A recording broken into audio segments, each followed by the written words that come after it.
Sandita, Gabriel, Kasian, Juntar, Johannes, Kayla, Kristota, Mahadika, Margaret, Mersida, Olivia, Elita, Rizky, Rafael, Siskia,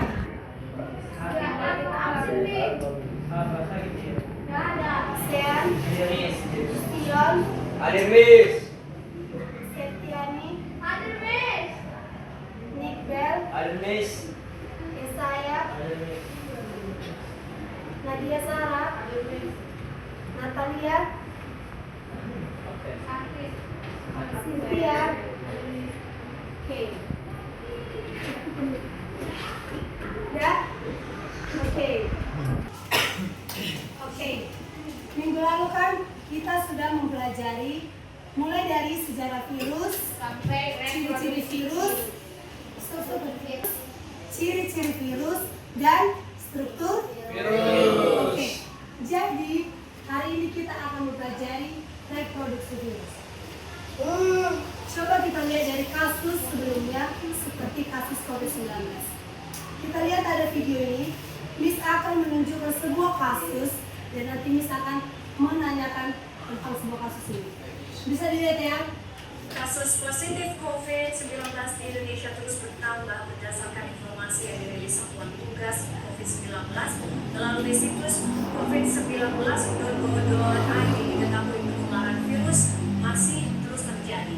Hingga Senin siang pukul 12 diketahui 1.525 kasus baru COVID-19 dalam 24 jam terakhir, di mana tambahan kasus baru ini seperti Anda lihat di layar membuat jumlah kasus COVID-19 melampaui 100.000. Total sampai dengan hari ini Senin 27 Juli 2020 tercatat 100.303 kasus COVID-19 di Indonesia, terhitung sejak diumumkannya pasien pertama pada tanggal 2 Maret 2020 lalu. Sementara untuk pasien sembuh juga ada penambahan kasus yaitu sebanyak 1.518 pasien sehingga total 58.173 pasien yang dinyatakan sembuh dari COVID-19. Selain itu, pemerintah juga masih menambahkan duka dengan adanya penambahan pasien yang dinyatakan meninggal dunia, di mana penambahan 57 pasien COVID-19 yang meninggal dunia dalam periode 26 hingga 27 Juli 2020. Dengan demikian total pasien COVID-19 yang meninggal menjadi 4.838 orang. Oke, Miss mau nanya dari kasusnya. Kira-kira apa faktor yang menyebabkan meningkatnya orang yang terserang COVID-19?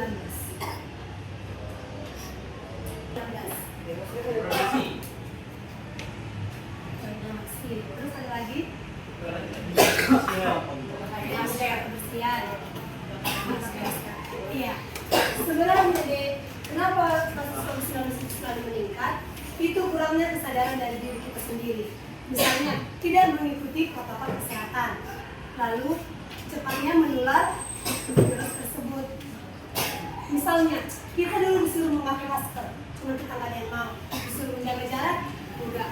Bahkan dengan takut dapat menyebabkan penularan virus. Jadi, kita nanti akan mempelajari bagaimana reproduksi virus itu. Mengapa virus cepat menular ke sesama manusia. Ya. Jadi, hari ini kita akan mempelajari mengenai reproduksi virus yang akan bertujuan mengetahui bagaimana cara hidupnya, mengetahui tahapan reproduksi dari virus. Cara hidup virus. Virus merupakan makhluk hidup yang bersifat parasit obligat. Artinya, virus hanya dapat hidup dan berkembang biak di dalam sel hidup makhluk lain atau yang disebut dengan sel inang. Di luar sel inang, virus tidak menunjukkan tanda-tanda metabolisme, tumbuh atau bereproduksi. Yang pertama itu kehidupan virus di luar sel inang. Di luar sel inang, virus berada dalam bentuk partikel tidak aktif yang disebut virion. Virion terdiri atas asam nukleat yaitu DNA atau RNA yang dibungkus oleh seluruh protein yang disebut dengan asin. Dan pada beberapa virus ditambah dengan selubung itu. Pada kondisi ini, virus tidak dapat melakukan aktivitas biologis seperti bernafas, makan, atau menghasilkan energi. Lalu virus hanya menunggu kesempatan untuk menetap pada sel inang yang sesuai. Kira-kira kenapa virus tidak dapat hidup di luar sel inang? Ya, untuk mendapatkan energi. Paham sampai di sini? Lalu kehidupan virus di dalam sel inang. Setelah virus menempel dan memasukkan materi genetiknya ke dalam sel inang, virus mengambil alih sistem metabolisme sel tersebut. Virus memanfaatkan enzim ribosom dan energi dari sel inang untuk menduplikasikan materi genetiknya. Apa dari materi genetiknya berupa DNA atau DNA. Lalu membentuk kapsid baru dari protein sel inang. Lalu merakit partikel virus baru di dalam sel inang. Lalu virus itu ada dua daun yang disebut dengan siklus lipid dan siklus genetik. Kita akan membahas mengenai siklus lipid. Jadi siklus lipid itu ada 5 fase, yaitu ada absorpsi, penetrasi, sintesis, perakitan, dan sintesis. Di absorpsi ini virus hanya akan menempel pada sel inang. Ini contohkan virus yang menyerang bakteri atau yang disebut dengan bakteriofag. Jadi di fase absorpsi ini virus hanya menempel pada sel inang menggunakan yang namanya serabut ekor. Ingat, di fase ini dia hanya menempel. Ya, lalu dia masuk ke fase berikutnya yaitu fase penetrasi. Di sini kan virus itu tadi memiliki namanya materi genetik berupa DNA atau RNA. Di fase penetrasi ini asam nukleat itu materi genetiknya disuntikkan ke dalam sel inang menggunakan jarum penusuk. Jadi di sini materi genetiknya sudah masuk. Yang masuk hanya materi genetiknya, bukan langsung tubuh si virus. Ingat ya. Lalu akan lanjut ke fase berikutnya yaitu fase sintesis. Di sini ada yang dinamakan nanti proses hidrolisis atau apa itu hidrolisis? Senyawa yang dihancur. Di sini nanti dia akan memproduksi bagian-bagian dari si virus. Kan di sini proses perakitan. Jadi di sini dirapitlah komponen-komponen virus. Di sini dia belum membentuk virus yang utuh. Di sini hanya komponen saja yang terdiri dari kapsid, lalu apa lagi? Leher, kepala, ekor. Lalu di perakitan ini akan lanjut ke siklus lipid.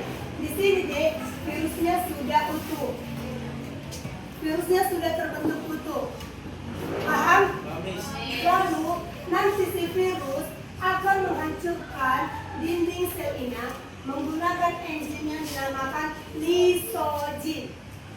Jadi enzim lisogin itu berguna untuk menghancurkan dinding sel inang. Paham? Paham, Miss. Setelah dinding sel inang pecah, maka si virus akan keluar dan akan menginfeksi bakteri-bakteri lainnya. Sampai sini paham? Paham. Agar kalian lebih paham, bisa menunjukkan animasi video dari siklus ini.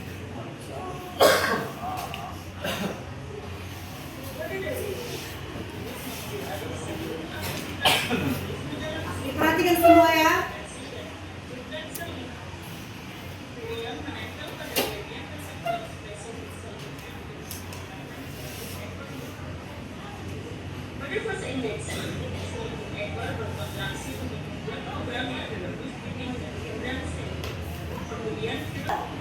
generasi atau penyuntikan PCR.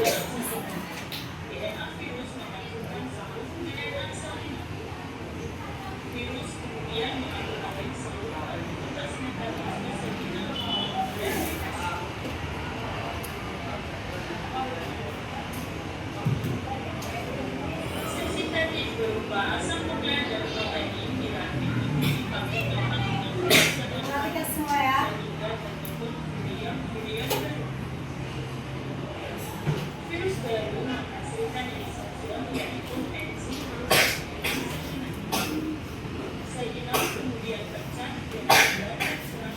Inilah dia enzim lisozinnya sudah digunakan untuk memecahkan dinding sel.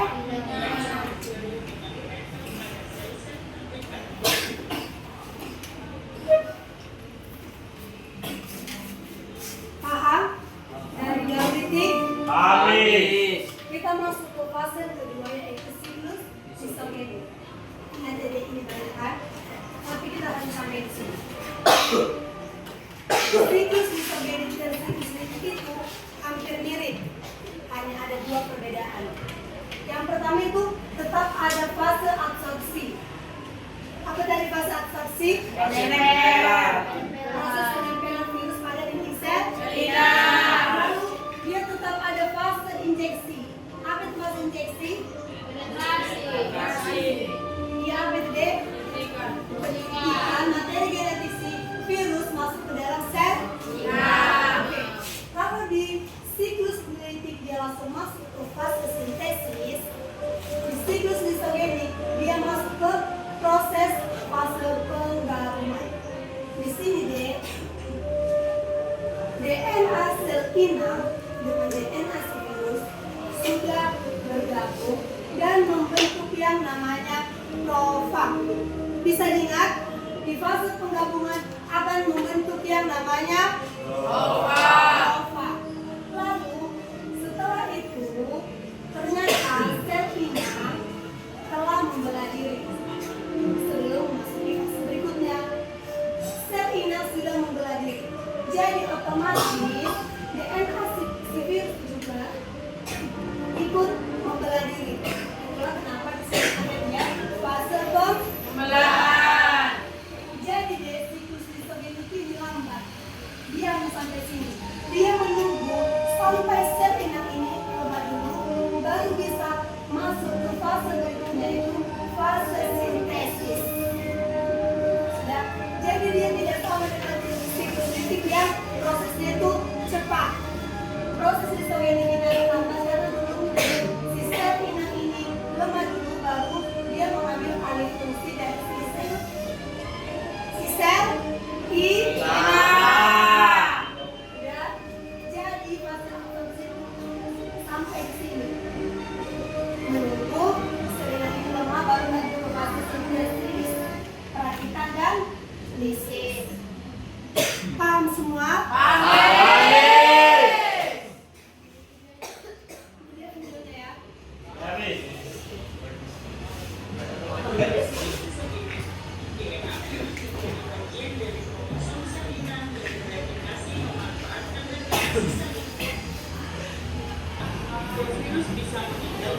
Perhatikan semua.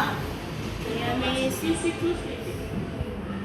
Saat hal ini terjadi, seluruh DNA sel akan mati dan bagian virus akan tertutup dan tersusun.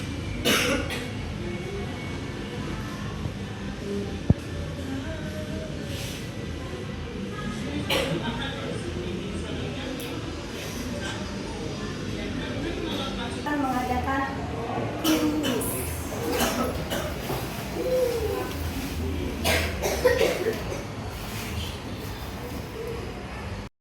Sekarang kita masuk ke kuis mengenai virus tadi, mulai dari sejarah virus sampai ke reproduksi virus. Oke, kita spin namanya. Siap-siap ya. Oke, Miss.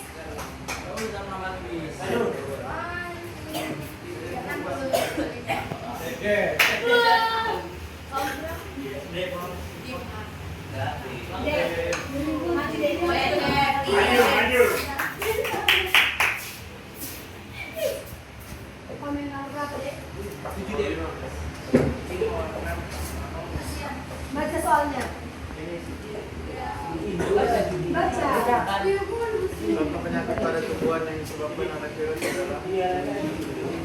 D. Lanjut lagi. Kasih tepuk tangan.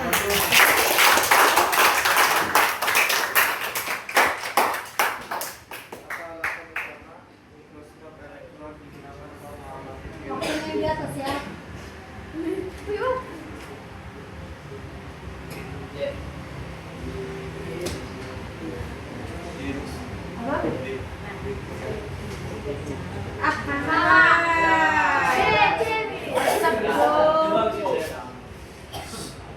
Sekali lagi, oke?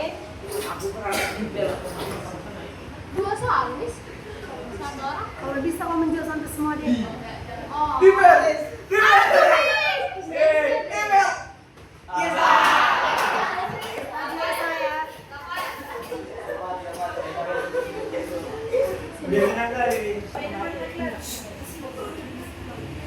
Kenapa? Tadi.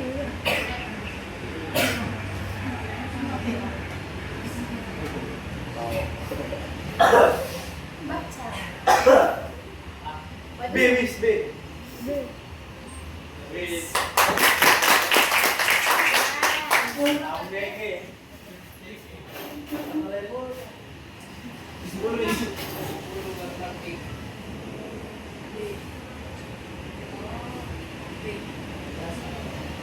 Amis.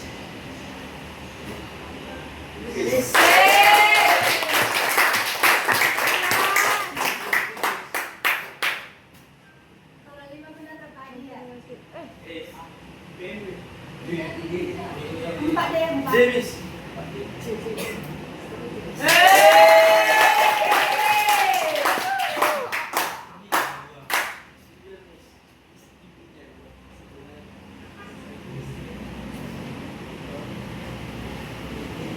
Davis.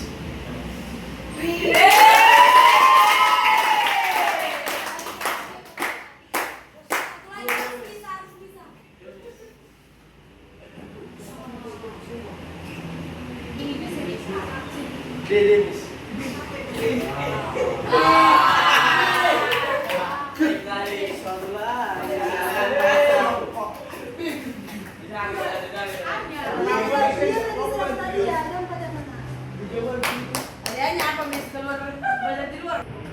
Oke, setelah tadi kita sudah membahas dari virus, ini ngasih tugas.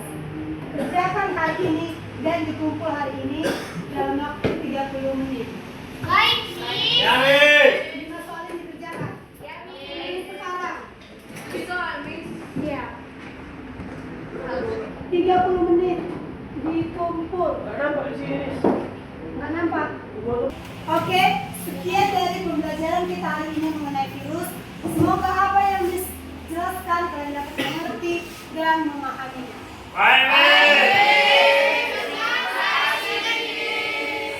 Oke. Selama ini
Oke, baik. Sekian dari pembelajaran kita hari ini mengenai virus. Semoga apa yang disampaikan ke kalian, kalian dapat memahaminya dan ingat, pelajari kembali di rumah. Oke, selamat pagi semuanya.